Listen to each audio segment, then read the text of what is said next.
Hello again, everyone. Welcome back to 50 by 50, whatever happened to the Harvard class of 1976. I'm Michael Conniff.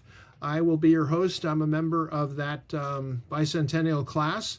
I am delighted to be joined by a married couple from our class, Tim Benstead and Sally Shea, who also likes the name or prefers the name Sarah now. But you're so famous as Sally Shea. I think I'm gonna stick to that, Sally, if you don't, or Sarah, if you don't mind. But Works for welcome, me. guys. Great to see you. Great to see Good you to see too. you, man. And coming to us from live from Halifax, Nova Scotia. Tim was my college roommate. Poor guy, on the floor of Stoughton Hall, across from Jeff Moley and Giles Whalen. And Sally was in the next door over, right, Sally? You were in Stoughton. Yep, Um, Yeah. yep. and I want to and you've lived I think essentially your adult lives in Canada, right? Yeah, we moved to Canada just a few days after graduation. We got married 2 days after graduation, and then we moved to Canada right away. Um, we did spend 2 years in the U.S. for training, but otherwise we've been in Canada. And I think, correct me if I'm wrong, but I think that makes you the first Harvard Yard marriage ever. Yeah, Well, it would just be yeah. people from our class. I think we probably got in there first, unless somebody got married While they was during yeah during during Harvard. Yeah. yeah. Yeah. And so I've got to start with this. I'm going to circle back, Tim, to the way our time together. But tell us about this romance. Did this? I guess it had to have begun on some level freshman year. Yeah. How did this happen?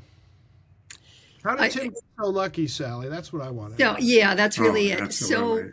Yeah. obviously, you remember freshman year, we all used to hang out, and I think I actually got to know Giles and Jeff before I got to know you and Tim, but there were always those Stoughton parties. Um, and I just have to mention, as we talk, there is on our living room wall a drawing of Harvard Yard, which, because it has where it all began. Yes. And at Thanksgiving, Tim was going down to Connecticut to get picked up by the family of a previous girlfriend from Calgary, Alberta, because they were going to look after him during Thanksgiving. And so I offered him a ride. I didn't really know him. And so we had this drive along with, I don't know, 5, 6 other people. You may remember my brother was in our class as well. So we had Pete and maybe one of his friends and a couple of other strays. And his pickup was late. So he had to have dinner at my house, Okay. which is still a legend in my family because my mother was very formal and et cetera. But my mom took me aside in the kitchen and said the immortal words, if you wanted to marry a nice boy like that, that would be okay. Um, and the I think reason that's a ringing endorsement. it is, and I think it was because he had short hair. Because Yeah. he Yeah. he had short hair. Because do you want to say why you had short Oh, hair? absolutely. I mean, the short hair thing. My hair was not short during high school, and going through the summer leading up to going to Harvard, my hair was just getting longer, and my mother was mortified. This was something that she just couldn't let go of, and it was something that was just so heartbreaking for her. And so we had a number of discussions about them, all heated. And about a week before I left to go to Harvard, I took a pair of scissors and cut most of my hair off. I don't know if you remember what I was like, but it was not a I remember it professional. was short. Yeah, it was Yeah, it short. was not a professional cut at all. So and I think that might have been the last haircut I had during my years at Harvard. But Really? it Oh, was wow. on my own. So when I showed up at the Shea's in Hartford, West Hartford, Connecticut, I still had pretty short hair, and for Sarah's mom, that seemed to be sort of the main criteria. So Sally, what you're saying is your mom lit the match, lit the spark, gave her permission I don't early. think so. I don't think Well, so. yeah, my relationship with my mom was always a bit fraught, so Yeah, it could have worked against Tim, but Yeah, in fact, it was all yeah, okay. yeah, yeah, yeah. You didn't go back in the kitchen and say, "I'm going to marry that guy." No, yeah. But seriously, for me, I mean, Sarah can tell you what she was thinking, but it was that ride to her place and the dinner there and all that that really um, first got us together for a more extended period of time. Like 8 And or 10 hours, right? yeah, it kind of got me thinking. So I mean, we didn't start really dating until February, March of freshman year, but yes, from February, March of freshman year, we've been together. Well, I have no memory of you two together. This has to do with my general cluelessness, I think, about what Radcliffe women were going through at the time, which I'd like to get into a little bit. And you stayed together all through Harvard. You were yeah. Yeah. from that point on. And where did you live at Harvard after freshman year? So there's the technical answer, and then there's the real answer. So I was assigned to Kirkland House with Barb Pierce and Ann Crease, um, with whom I've continued to have a relationship, Barb, and very active in the alumni stuff, and absolutely, Yeah. especially yeah, with I think with some form of the Berklee College of Music, isn't it? If I recall. Yeah. It's Anne. Yeah. yeah. Ann was on the board, or if she may still be, I'm not sure. And yeah, should be interesting for you to interview. She's had a very, very interesting life. And Tim matched with three others from Stoughton to North House, North although House, they were yeah. not assigned really to all live together. Well, there were no four bed rooms in North House, so at first we were going to be in hallway rooms, which I can't even remember. It might have been singles, Yeah. which perhaps would have been better, but in the end, we got two rooms in Wallback, and I don't know if you know Wallback up at North House. I don't know North House at all. Yeah, and I don't know. I mean, I have no idea whether Wallback is still being used, but it was a stand alone adjacent apartment building to North House, and each floor had four rooms. The rooms had one bedroom, a nice bedroom, and then an alcove in the main room and a kitchen, and in the end. The four of us each got a room there, but we split up. So I became roommates with Trip Hawkins, and You were roommates. yeah, we were roommates. Yeah. Oh, We were okay. roommates. Who were the? Well, I mean, Sarah should tell more of the story. I mean, I can tell it too, but go ahead. Well, so in fact, we lived in both places. So I lived in Kirkland. The way Barb and Ann and I handled the fact that there were two bedrooms is we each got a third of the year in the single. So when I had the single room, we lived at Kirkland House, and So did I. so did Tim. And when that wasn't the case, we lived up in Wallback with Trip. So I had three different roommates, one of which was Trip, and then Yeah. those guys. And then in the so that happened for 2 years, and then in our final year, senior year, I perhaps made the bold move of giving up my space in North House, and Sarah and I lived together down in Kirkland. So I I have to be a little parenthetical about Trip Hawkins, who went on after you helped him grow up, Tim. He went on to form and found the largest video game company in history. Absolutely. Electronic Arts.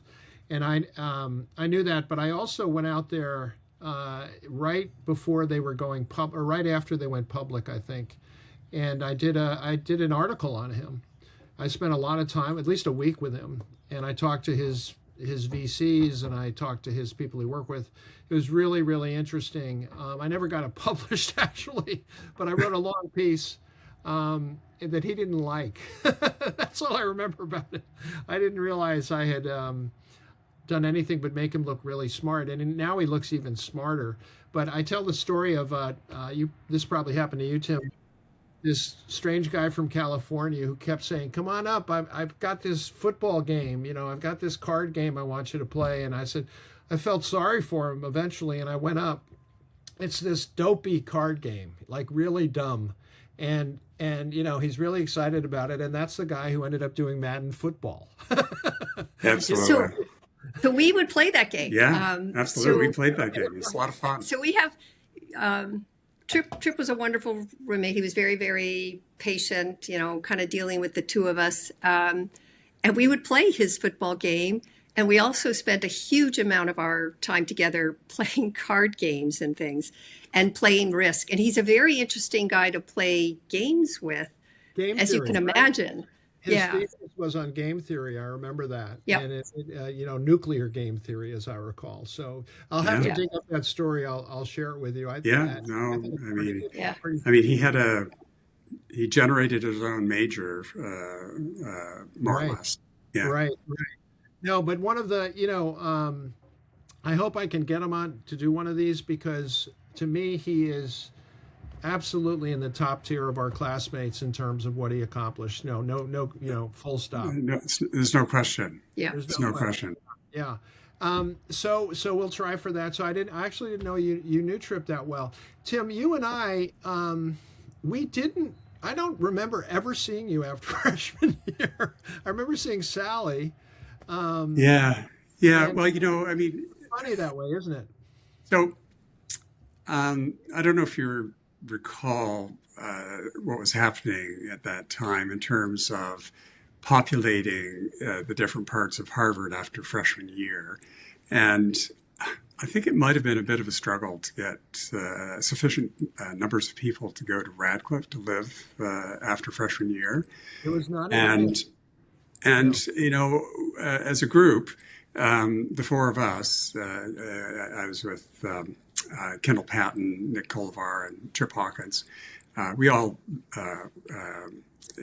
had applied to a lot of different houses, and we might have put North House down. No, we probably didn't. No. Yeah, and so this was not a happy moment, and there were a number of other Harvard Yard groups that ended up in the Radcliffe houses, which are beautiful places and wonderful people. They're far away. They're kind of far away. And it wasn't our idea of how we wanted to spend our more senior years at Harvard. Though, it was a great experience. Anyway. Down toward the river. But, the other thing, so North House is up here, and then you have Mather House at the other end of the spectrum, which had Absolutely.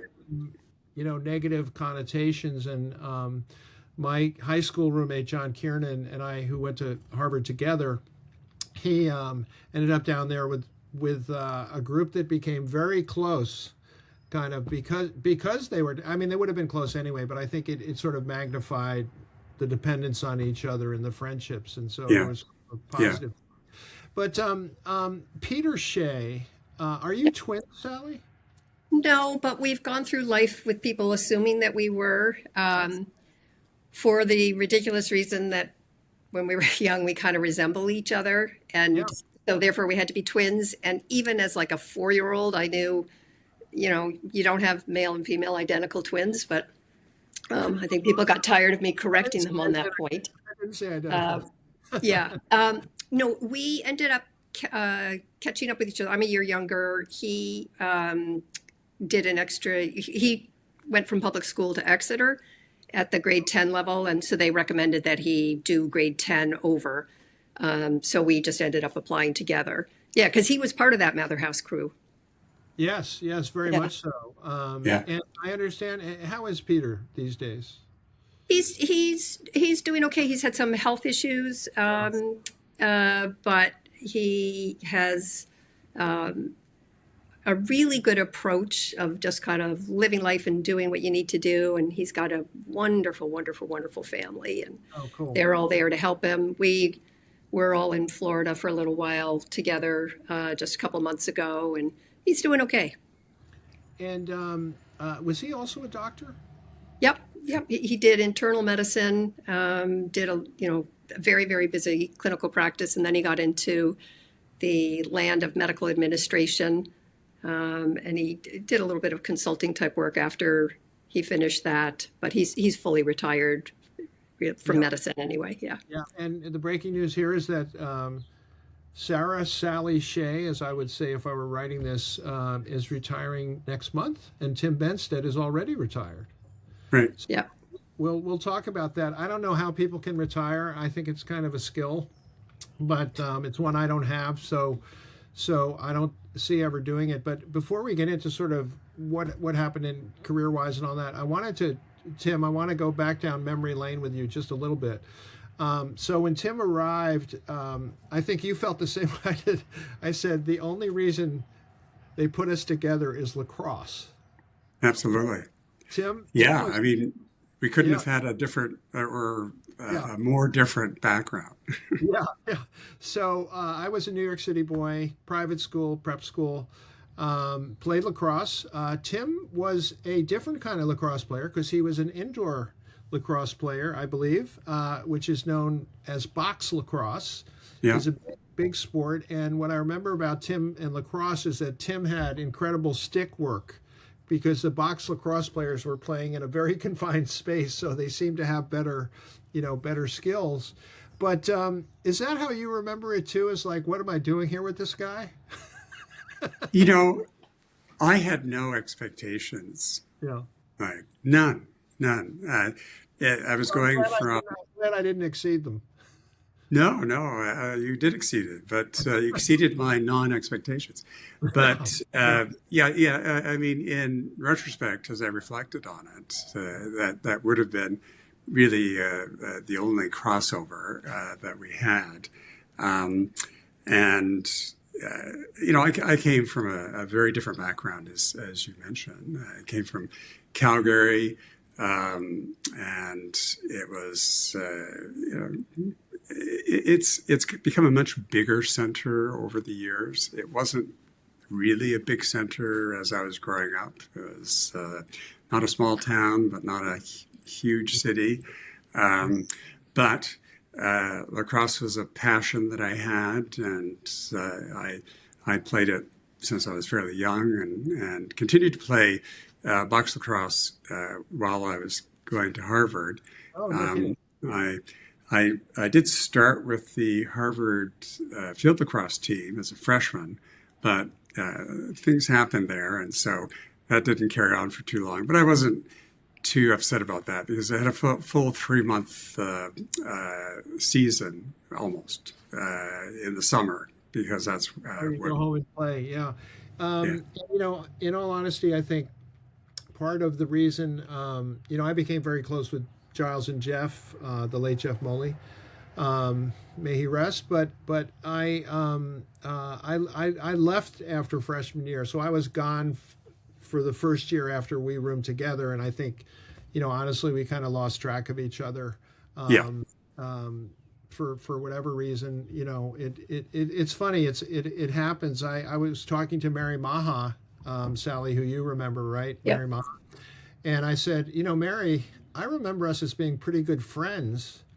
And then she pointed out that, in her telling her story, she said she was actually, I stayed in Boston, so did she. We were like right within blocks of each other. And then she moved to New York. I was in New York, at that time.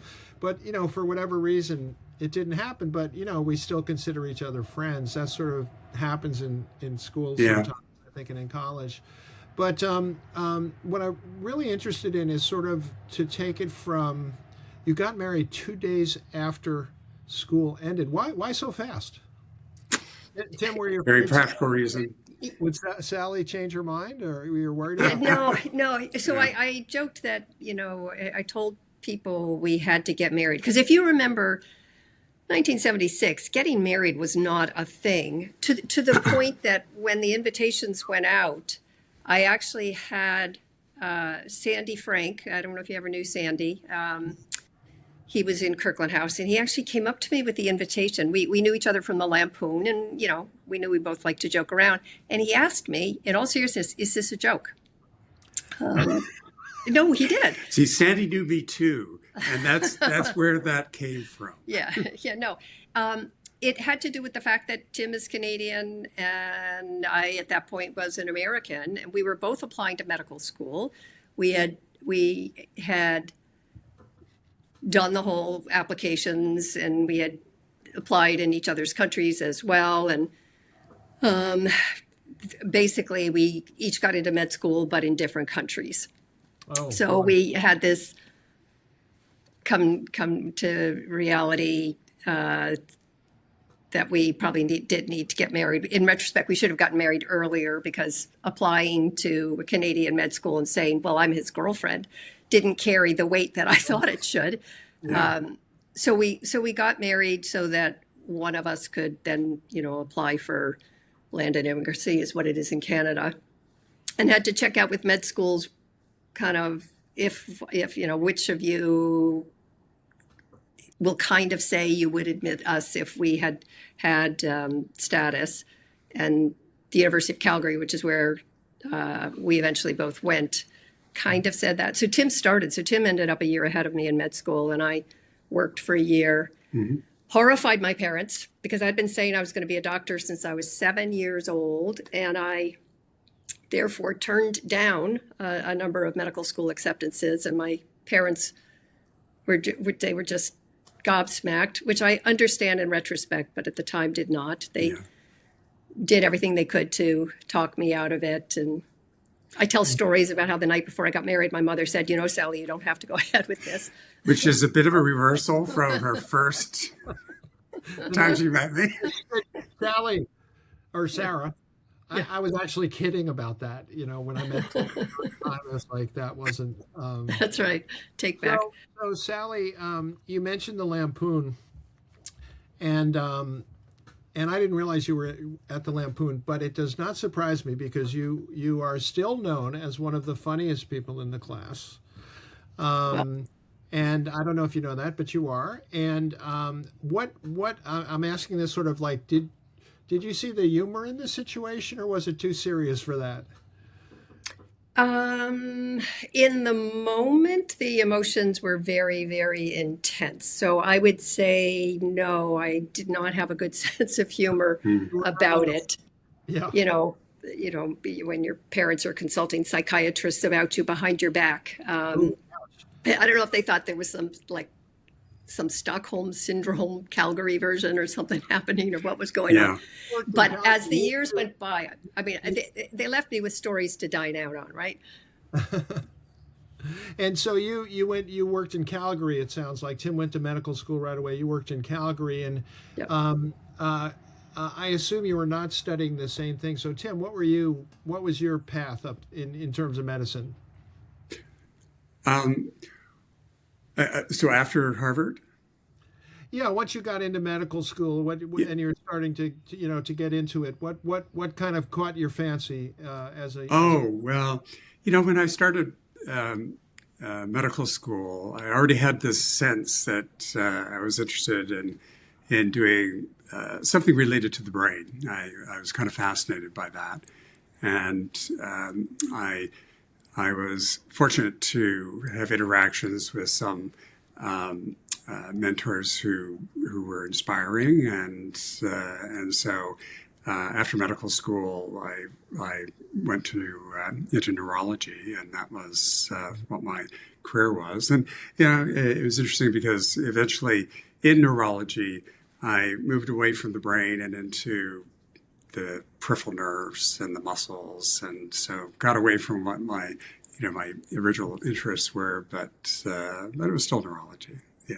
Were you a surgeon, or were you? No, medical neurology. What kind of problem would people come to you with?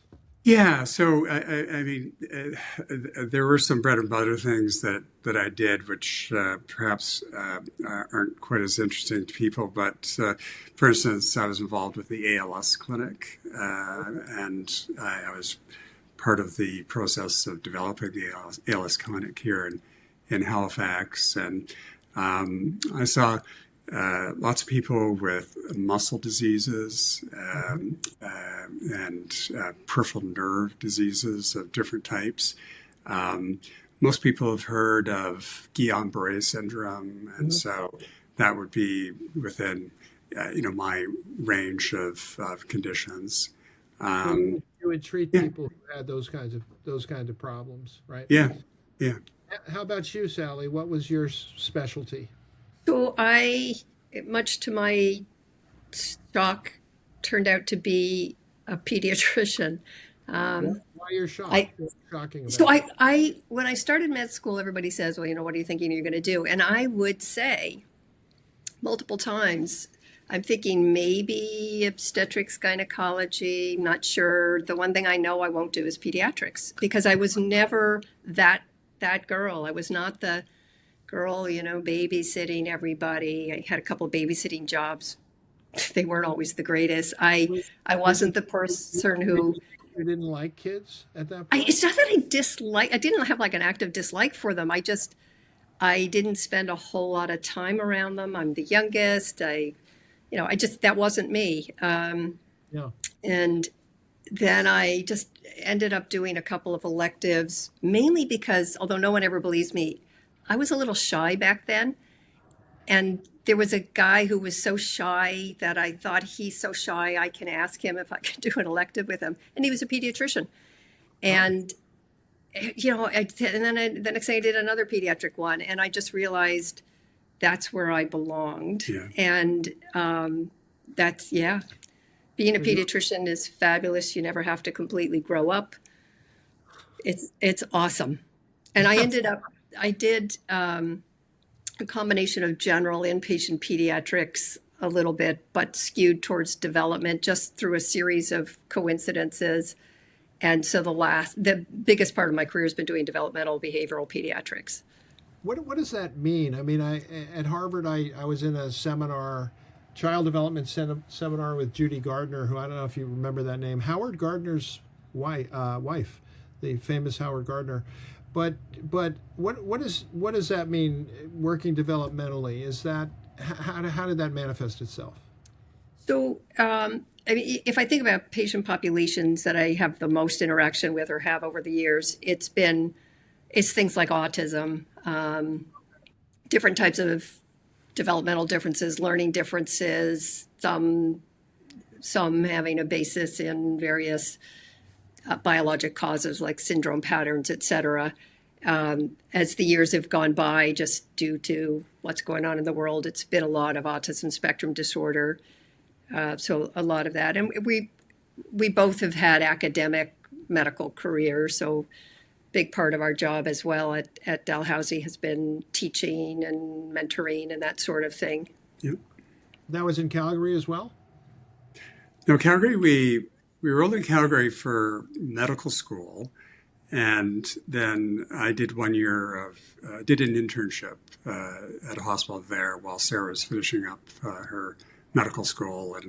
And after that, we moved to Halifax. And we'd never been to Halifax before, other than Were to there for that interview. this whole time? Why? Yeah. Yeah. Why Oh, we Halifax? loved it.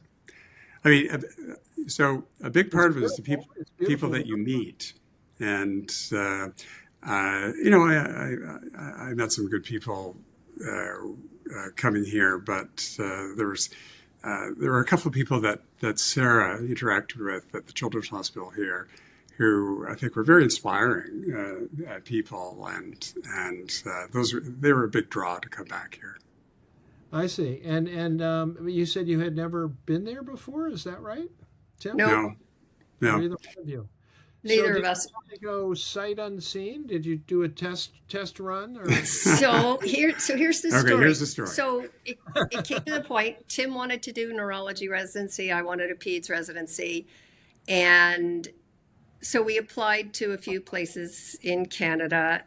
But we also were thinking, I still had this East Coast draw, because at that stage I had not yet fully emotionally and mentally committed to I am a Canadian.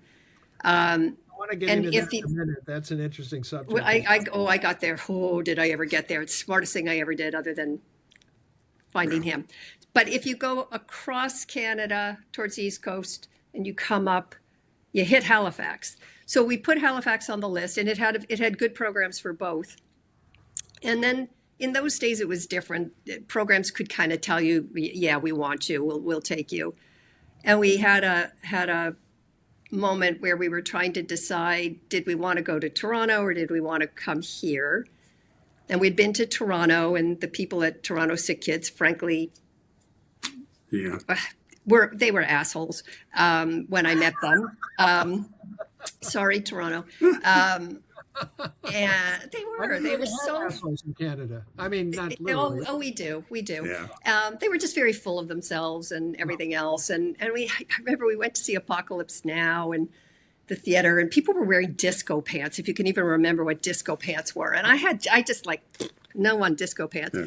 So we came to here. The people they did everything but give us their beds. They were so welcoming and so kind. And I met somebody who became just like a lifelong friend and mentor, who was so charming, and we really liked it. But we went up and we sat on a particular spot on the campus up at Dow, and we said we were going to sit there until somebody walked by wearing disco pants. And after an hour, nobody was wearing disco pants, and that was it. Is it? Yep. In the right spot. Now, we should qualify that whole Toronto thing, because there are a lot of wonderful people in the medical system in Toronto. In fact, there's somebody in our class. Assholes, but that's just me. No, just kidding. No, it was just the people I met at Sick Kids on that day. We'll make sure they don't see this, so we'll take care of that. But so Sally, you raised to me what's one of the most interesting things. So you're the first Harvard couple to marry. I think that is true, and nobody has ever said it's not true. So you're the first Harvard couple to marry. Okay. And therefore you're the first Harvard couple from different countries to marry, and you are the first Harvard couple to move to Canada to marry, to live. And it's hard to imagine you. I see you as sort of, there's something quintessential, or was something quintessentially American about you, Sally. I don't know quite, I've never I haven't given a lot of thought, but it's hard to see you as a Canadian, because here's why. Tim is a really nice guy, Sally. Tim's a really nice guy. Yes. Canadians are really nice. You're very nice, but you kind of have an edge, right? You've got an edge to you. So this has not changed. It's not changed. But tell us about becoming Canadian. So the first thing I want to say is Canada is also known for its comedians and the whole Second City and everything else. So Canada, yes, Canadians are as a whole. Yeah, they're big in somewhat nicer. So in comedy, Michael J. Fox, John Candy. In fact, I just saw a Martin Short documentary, and it's amazing how many Dave Thomas. It's a very long list of people who came out of Canada. Yeah.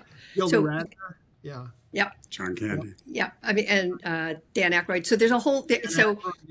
Canadians are funny. There's a lot of funny Canadians, but you're not wrong.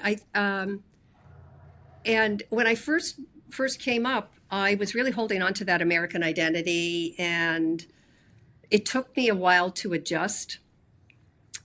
And then when I want to hold on to it, I mean, when you say I was holding on to that American identity, what did that mean in practice? How do you do that? How do you hold on to it? So you're going to think this is a silly example, but it really was enlightening for me. When I first moved to Canada, when I watched the Olympics, I was rooting for the USA. And I forget how many Olympics into it all I was watching. And I stopped and I thought, wait a second, you're rooting for the Canadian here.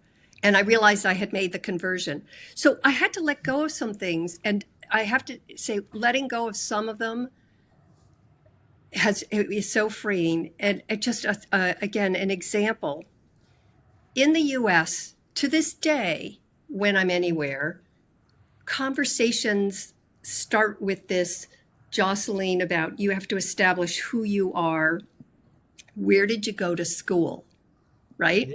Yeah. Yeah, who do you know, etc. Here, the vast majority of people could give a flying you know what Yeah. about that. And they would think you were out of your ever loving mind for playing that game. And so I had to kind of let it go. And it's so wonderful. Or you could say you must be from Toronto. That would be the other answer. And I have to say, one of our kids lives in Toronto with his wonderful wife and her wonderful family and our wonderful we know grandson. a lot of great people in Toronto. We were just in Toronto. You're going to hear about this. So, Tim, what was your observation? You're Canadian. You were just going back home. How did Sally change throughout this process over those years, or did she? How did Sally change? The thing is, I don't think Sally Did has get changed. nicer? Or did Sally suddenly become nicer, or no? Oh no, she's always been nice. she's This is why we're still married. absolutely always been nice. The thing is that if somebody in the pair of us has to get tough about something, I look to her to do that. Oh, is that right? Oh yeah, we bought a car about 10 years ago. I am not good at negotiating at all. What happened with the car? So yeah, it comes in handy at times. But no, I mean, I've got a car story, and it sounds too funny. What happened with the car? I'll tell it because I am the aggressive one. So we're buying a new car, and they do the usual thing, which is they show you the car, blah blah blah, and this is what we can give it to you for. That sounds like a good offer. The guy leaves. He's talked to his manager. Unfortunately, they're not able to do that, but they can do it for just like $1,000 more, and blah blah blah blah blah. And I could see he's about to give in, and I'm just going, no, we'll buy the car for what you offered. Yeah. So they go off and they bring the other guy in, and they make the big mistake, Mike, of looking at him.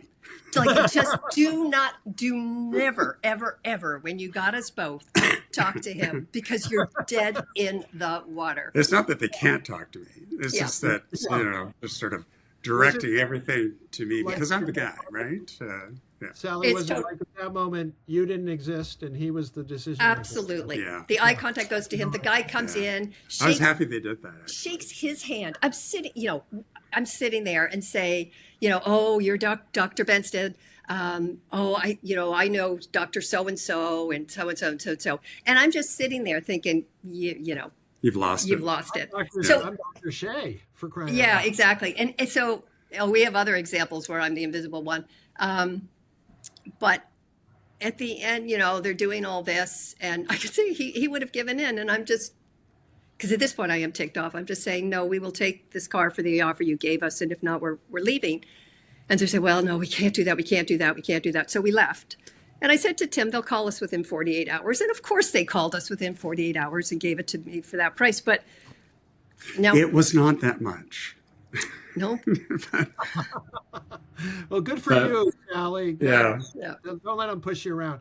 I have my equivalent of that is coming from New York City. When something bad happens in a restaurant, like not getting served for a long time, I will, turn to the people at the table and say, I'm going to go full New York on them right now. I just go and I do New York, and it's Unfortunately, it doesn't happen very often. So, Tim, how long you retired 3 years earlier than Sally? 3 years ago.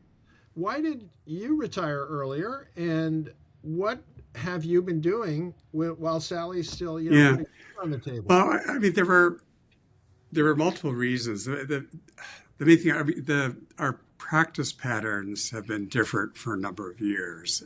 In Sarah's earlier career, she had to take night call and do all that stuff and be in the hospital in the middle of the night. And then it ended. So she has an office practice and there's nobody as good at her at what she does. So she's kind of like the top of the heap. And with our group, really because the on-call and the emergency coverage and the coverage for hospitals around the Maritimes has become so onerous, nobody can opt out of it. You could be 100 and working in our group, and you would still be in there at 3 a.m. taking care of people who've just had a stroke. And it's honorable work. It's great things are being done. But it did get to the point where it was just a little hard to do that. Doing this, getting a page at 2 a.m. and having to be at the hospital within 15 minutes to take care of somebody who's had a stroke, basically. And we maybe should have been able to work it out better, but that was one of the reasons. And also, I've had more medical problems than Sarah, and some of them were making work a little bit more difficult.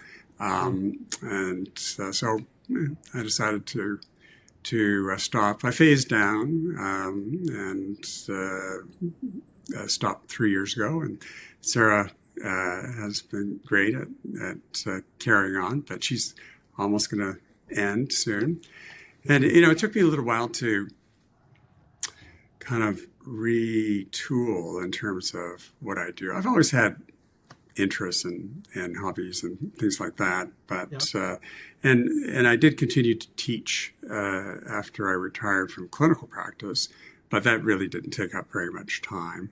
And I was doing things that I'd done for decades, and so it wasn't really very challenging.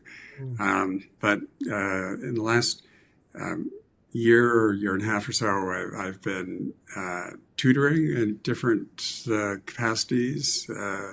I tutor regarding literacy for immigrants. Oh, no. And there's a national program to assist newcomer physicians, people who've come to Canada from other countries, sometimes as refugees, but sometimes just immigrating.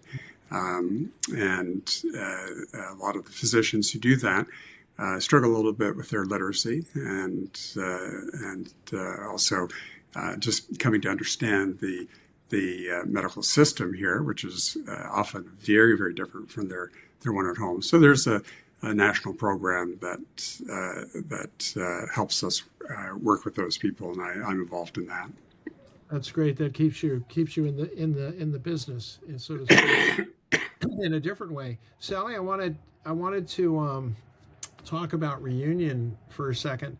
Are you going to the Stealth Radcliffe reunion that I just heard about? I shouldn't call it that. It's not a secret, but I every guy that do you know about this, Tim? Every guy that I've talked about from our class is not aware of this. So well, I'm aware of it because of Sarah. Yeah. So tell I think it's a great idea actually. Though I can't help but make fun of it a little bit. But I think it's great. But my question to you, Sally, is why is it necessary? So the answer is no. I'm not going. We're still on the fence about whether we're going to the Harvard reunion or not. It's probably I haven't convinced you yet. Come on. So it's not. It's probably going to be a close to game day call. There's just various things going on so we haven't ruled it out, but we will decide, believe it or not, close to the time, and I know it is close to the time. So I support doing it. I know the reunions that I have gone to, and I think that we were trying to remember, we think the last one we went to was the 30th. Yeah. There had been some women only events, and I know I really enjoyed those. I really enjoyed talking to the other women. I think there is still this sense 50 years later that we were a subset, and because we were in the minority, that there is always the risk that when everybody's all together, that things that might be of particular interest to women can get lost a little bit. I'll share with the Lampoon when with COVID. One of the things that happened is there have been some Zoom issues, and I attended one with some excitement that was going to be about the early years of women on the Lampoon because I think I was about 3 or 4 years into their allowing women on the Lampoon, Wow. and so I attended to this thing, and what was fascinating is that 99.9% of the discussion was by the guys about which of them took the most credit for allowing women to be on the Lampoon. And at no point was there a conversation about, okay, Sally and the others, what was it like for you to be one of the very few women in this boys' club? And I think there is still a risk that that happens even after all these years. Wow, Also, yeah. yeah, we're at a stage of Or our lives maybe not where surprised. I think we do look back at this stage and kind of reflect. And knowing from the emails about this reunion, there's a particular interest in reflecting back on what was it to be a woman in this previously very male-dominated setting, like the yard and the college itself, graduating with Harvard, Radcliffe on our degrees, and to really have that discussion and not have it subsumed by the still predominant male element. You do sometimes have to have women alone. Tim, So yeah. I don't know about you, Tim, but I felt in retrospect, I was 100% clueless about what women were going through as freshmen at Harvard. Yeah. I thought it was really cool that our class was the first, but I had no idea. You probably had a better idea than I did. Well, no, I didn't. I mean, I did high school in Calgary in a public school, and I'm not sure that a male only or female only school existed in Calgary back then. Maybe they did, and I wasn't aware of them. So being in a co-ed setting was just kind of natural, and so I mean, there's nothing unusual about it, and because of my association with Sarah, I think I had a reasonable appreciation for her situation. So Time spent in North House would also sort of facilitate that, I would think. absolutely, yes, absolutely. So there are lots of men. There were also a high percentage of women there as well. I'm struck in putting these podcasts together. It's going to sound really obvious, but there's a lot of white males in our class. Yeah. And I think, Sally, women were outnumbered 3 or 4 to 1. Do you know which one it was? I think there were in the yard, you mean? Well, in our class. Oh, yeah. I'm always terrible at numbers like that. There were a lot more men. I know that. There were a Yeah. lot more men, and Yeah. so also like not a ton of diversity that No. I can find. I realize now that all my friends were basically were white, maybe with some exceptions. But in sort of trying to get a balance in who I'm talking to, I feel like I've understood the class in a way I didn't before. Yeah. It's really. I've had a couple conversations with Mary Maha and others about how when I got to Harvard, I thought we were going to be on strike in the spring, and it was going to be like hippies and radicals. And guess what? 45 guys from Andover, 45 from Exeter. It wasn't going to be like that. It was going to be pretty conservative in a lot of ways. So I know it's funny. The reputation now is wokeness, and it's a different deal now. But nonetheless, Sally, it's really interesting that your class is still grappling with it. Is that fair? Yeah, I think, as I say, because we are in that retrospective phase of life. I think people, in the little bits of conversation that I've had, are looking back and realizing kind of what was going on. There were things I'll speak for myself. There were things I took for granted. I took for granted that I I could be a doctor. I took for granted that I had a voice and that I was equal. And I think part of that was had to do with how I was raised. And I my mom went to Radcliffe, Oh, I and my didn't know. dad, yeah, my dad went to Harvard. So maybe that's how I got in. Um, and my mom was a very, very, very, very smart woman who had a master's degree from Harvard and spent some miserable years of her life not working at all, and then thankfully was able to go to work as a teacher. Hmm. But she was clearly, she's an example of somebody who, in a different era, would have had a very different life, Yeah. and so Sure. she basically didn't fulfill her potential, and so that was obviously not what she wanted for me, Yeah. or for any of her kids. Um, so I took some things for granted, but the fact is, it was still a male-dominated situation. You know, I'm reading things about women feeling like they weren't called on, or maybe weren't always being recognized academically. Comments about the shockingly low number of tenured female professors at the time we were there, and when we think Mhm. of the power of role models, it in a way, I almost feel like I was in a bit of a bubble and ignoring some of what was going around, and feeling that a lot of the hard battling had already been done. But in fact, it was still going on, Yeah. and it still happens at car dealerships. It was really just beginning that battle, I think. That's right. But listen, we've only got a couple of minutes left. I wanted to ask you both, now that you are finally retiring, Sally. So I guess this is kind of a bucket list question, but not necessarily. Like, what now that you'll have time to do whatever you want? What are you two going to do? You know, this. Sometimes I think maybe we're boring. Um, Boring's okay. You know, I there's no rule that says you can't be. yeah, like I don't have any need to go climb Kilimanjaro or anything like that. Um, My last guy that I talked to, Doug Schmidt, climbed Kilimanjaro. Just FYI. So if yeah, you no, know somebody at Harvard who's doing better than you, yeah, he's already done it.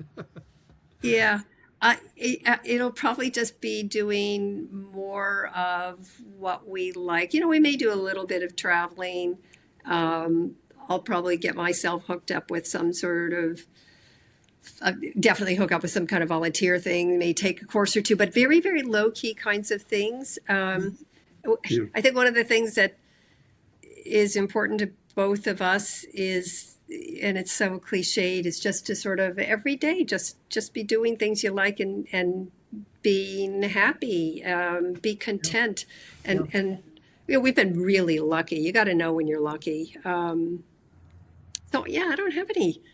I mean, Yeah. one of the things that um, was true while we were at Harvard is that we spent a lot of time together, and we always enjoyed spending our time together. And it's great. you know, it's no exaggeration to say that Sarah's been my best friend now for 53 years, and we still love doing things together. If we drive in a car, you know, we can spend an hour chattering about things without any difficulty. And we have three children and two grandchildren, and we love seeing our children and our grandchildren. And Awesome. we have a daughter who works at the library, and we love walking to the library and seeing her there. It's just like, you know,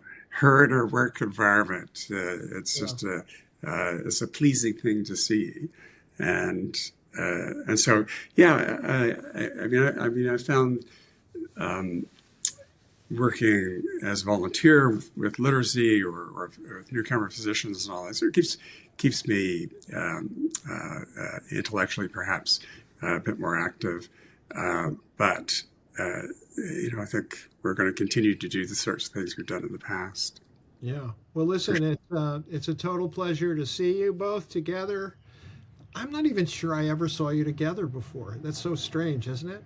Okay. I will say this. Most of the times when we were together, that you would have think you would be away, and you were in my room. Yeah. So what we would do, Mike, when we wanted privacy, we would. You remember you had your TM sign when you were doing your transcendental meditation? Do not disturb meditating. Yeah. So we would put your sign on the door if we were going to be together. Probably for hours, right? It's like the longest meditation on record. Yep. So to speak. Yeah. No, that's so funny. There were a couple times I kicked Tim out, but not very many. I remember that. Yeah. And there were a couple times where we had Giles Whalen on our floor. You remember that, Tim? Yeah, we did. Absolutely. A very memorable night with Giles Whalen and some visiting women from God knows where in our room that night. But I have such vivid memories of that night, and I'm not going to expand on it. I actually know what you remember, so I hear you. Just a couple of memories as we finish up about your room. I don't know when it happened, but it was early in the year. You had this big beanbag chair filled with pith balls, which broke. For the rest of the year, you had this snowfall of pith balls, so that every time anybody opened the door, this pith ball thing would just kind of waft out. And I remember that and I used to have to knock on your window in the morning because you guys were ground floor at the front. Yeah. To wake Tim up to get to the Science Center in time for whatever course we were taking. Yeah. And I remember I was going there one day, and one of those eager beaver little Harvard tour guide people had a bunch of prospective parents and kids, and they saw me, there, and the door opened, and they charged in, and they were going to go into your room. And you can thank me for stopping them, because they were going to knock, and I was thinking the last thing these parents need to see is this door open and the pith ball wave comes out. Those kids will never go to Harvard. And, it was probably 10 o'clock, and both of us were still in bed. Right. Yeah. I was there. I was there. Yeah, no. It's like this goes back to what I said about my general obliviousness to what was going on around me, I think.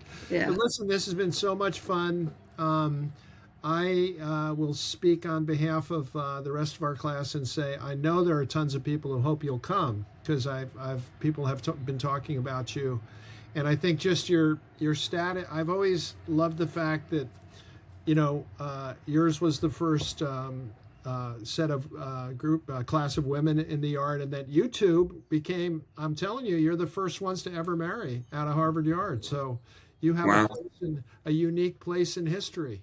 Is there a plaque? There should be. There should be a plaque. Can I say one thing? I don't know what you have planned, but your 50th interview, you should get somebody to interview you. Oh yeah, I think that's going to happen. Yeah, people have. I feel like it's a little redundant. I've talked about so many different things from my experience, but I appreciate that, and I will do that. I will do that. I think it's going to be. I might cheat a little bit and have both Bob Rowley and Judy Graham, two journalists from the Chicago Tribune. So they'll give me a good grilling. I hope. I just have to, like all of us, I have to figure out the part I don't want to talk about. Yeah. Absolutely. There's the good, the bad, and the ugly, but no, it's in asking people to open up. I suppose I should too, right? It's only fair. So, people will want it. People will want it. I mean, right now there's tons of things I would love to ask you. Yeah. So I just, before you finish up, Mike, I just wanted to mention that I felt when I arrived at Harvard that I was a little naive, probably not mature enough for this university. And you were a big part of bringing me along, and that's so nice.